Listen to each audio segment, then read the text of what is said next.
Anissa Septiani, Akila Sabila Krista, Oke, berarti ada ibu-ibunya.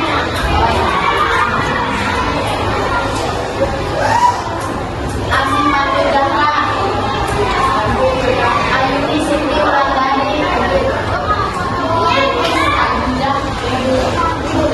Bapak Indra Kata, Delisa Najwa Hadir, Bila Komala Dewi,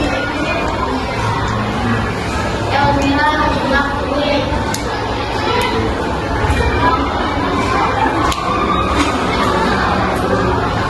Hanifa Aulia, Imam Syamil, Indra Siwaswini, Jantika Syamira, Karina Septiani, Era Dina, Dekin Adelio, Desa Humaira, Muhammad Alifah, Muhammad Ramdhani, Muhammad Iti Fauzan, Muhammad Hilman, Jumal Awan, Naila Marwala, Najwa, Didi Nindung, Nur Cahyati, Rizky Maulana, Safira Saudari, Samira Ahmad, Sandrina Putri, Sena Retani, Bagus Daya, Bibi Alifin, Bina Nurhamidah, Wisnu Pratama, Dea, ada yang belum absen? Atau ada yang bisa? Sebelum mulai ke materi, seperti biasa kita akan screening terlebih dahulu ya. Ini contohkan dulu ya. Kalau misalkan ibu bilang merah, kalian tepuk kali. Kalau bilang putih, berarti kalian tepuk. Kalau misalkan hitam, kalian nggak usah tepuk. Nah, sekarang sudah konsentrasi belum? Ya, ada siap ya? Merah, putih, hitam, merah, putih, putih, hitam. Ya. Sekali lagi ya. Merah, putih. Coba kamu duduknya yang benar ada di sini, ada di sini. Ya. Gimana?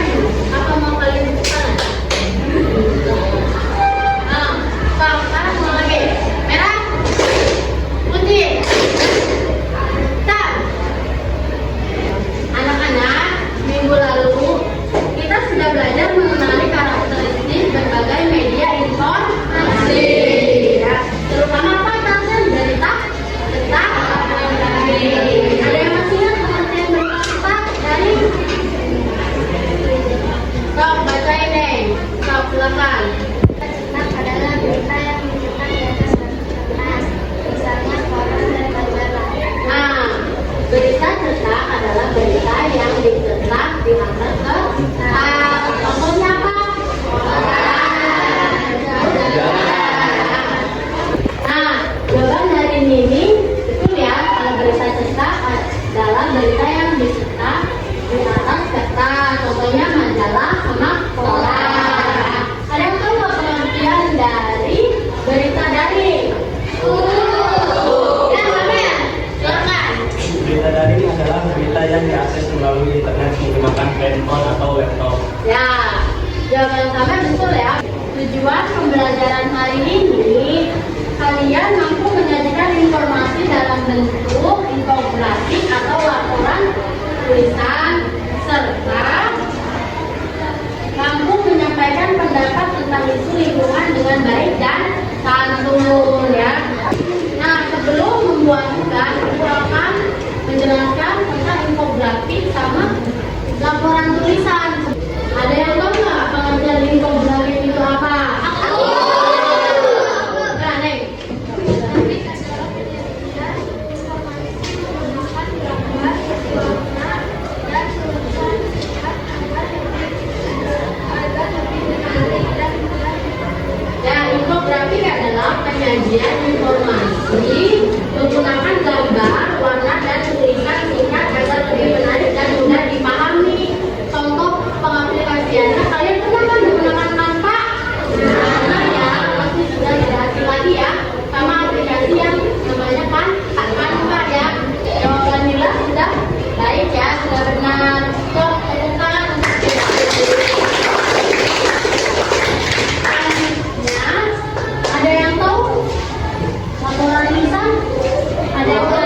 bilang, sudah menjawab. Laporan lisan adalah penyampaian informasi secara langsung menggunakan bahasa yang jelas dan runtut agar mudah dipahami.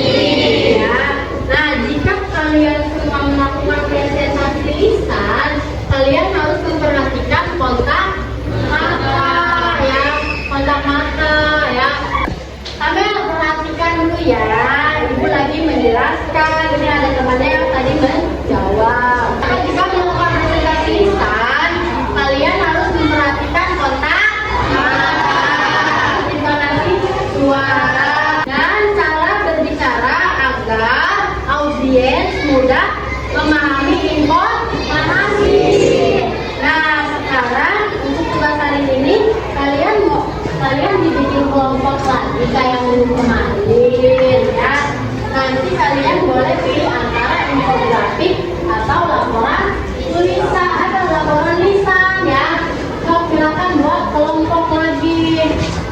Sekarang ibu sudah bagi kelompok. Nah, sekarang ibu tentuin aja ya kelompoknya buat tugasnya. Dimulai dari kelompok 1 kalian bikin infografik, ya. Kelompok 2 laporan lisan. Kelompok 3 juga lisan juga laporan lisan. Ini kelompok 4 laporan infografik. Terus kelompok 5 lisan. Karena ini kelompok ini infografik, ya. Nah, so sekarang ibu akan meminjamkan handphone, ya, untuk media yang infografik. Ini itu ada laptop juga. Nanti kalian boleh ya pakai HP atau laptop ibu, ya, dan kebagian infografik, ya.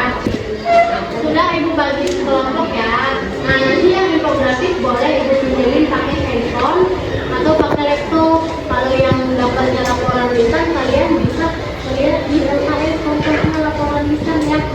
Nah, selanjutnya sok silakan diskusi.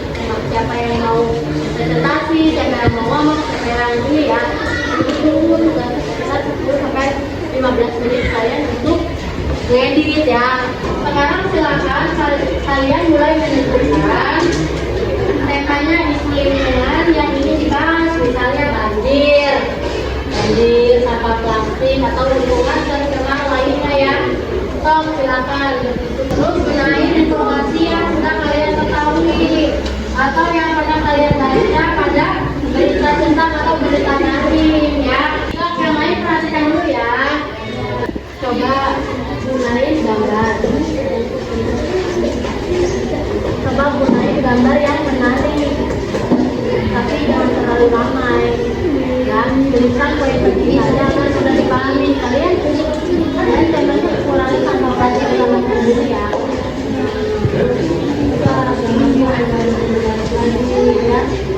Nah, silakan yang sudah presentasi ada yang mau buat. Nah, kelompok 4 silakan maju buat presentasi. Tadi kan kelompok yang dapat infografik, ibu yuk kalian edit ke Canva, ya. Udah kalian kirim, ya, ibu udah ada nih. Nanti ibu print dulu hasil dari kalian. Nah, nanti kalian sambil menjelaskan presentasi, nanti ibu kasih printan yang kalian desain tadi di Canva, ya. Ya. Nah, sok silakan.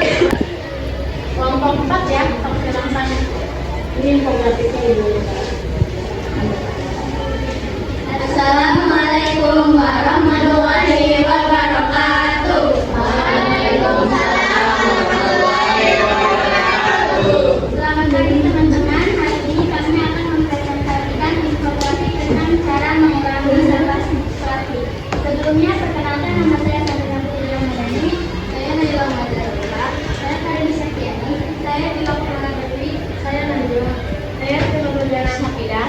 Judul infografik ini adalah sampah plastik. Selamatkan bumi.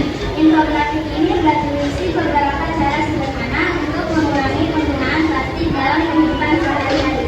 Cara pertama adalah membawa tas belanja sendiri. Dengan membawa tas belanja sendiri, kita dapat mengurangi penggunaan kantong plastik sekali pakai. Cara kedua adalah mengurangi botol minum atau tablet. Hal ini dapat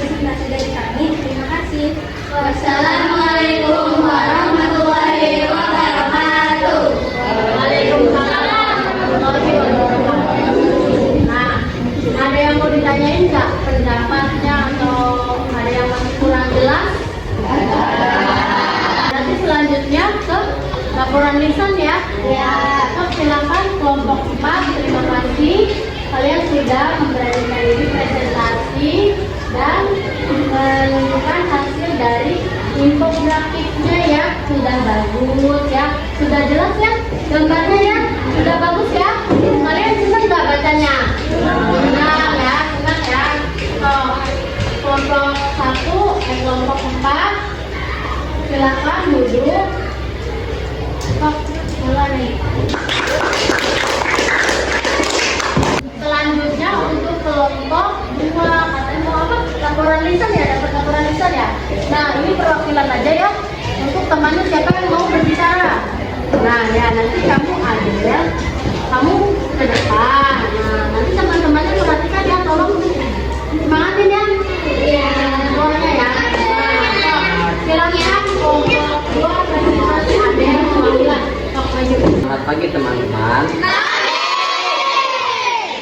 Hari ini saya akan menyampaikan laporan tentang isu lingkungan, yaitu banjir. Banjir merupakan peristiwa meluapnya air yang menutupi daratan. Banjir sering terjadi saat hujan deras turun dalam waktu yang lama. Salah satu penyebab banjir adalah sampah yang dibuang sembarangan ke sungai dan selokan. Selain itu, kurangnya pohon dan daerah serapan air juga dapat menyebabkan banjir. Akibat banjir, banyak rumah terendam air, aktivitas masyarakat terganggu, jalan sulit dilalui. Banjir juga dapat memicu penyakit, lingkungan menjadi kotor. Berdasarkan pengamatan saya, masih banyak yang membuang sampah sembarangan sehingga saluran air tersumbat.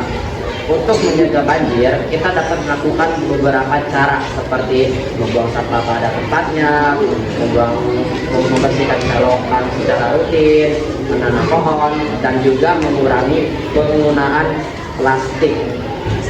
Sebagai siswa, kita harus peduli terhadap lingkungan agar banjir dapat dicegah. Sekian laporan lisan saya. Terima kasih. Wassalamualaikum warahmatullahi wabarakatuh.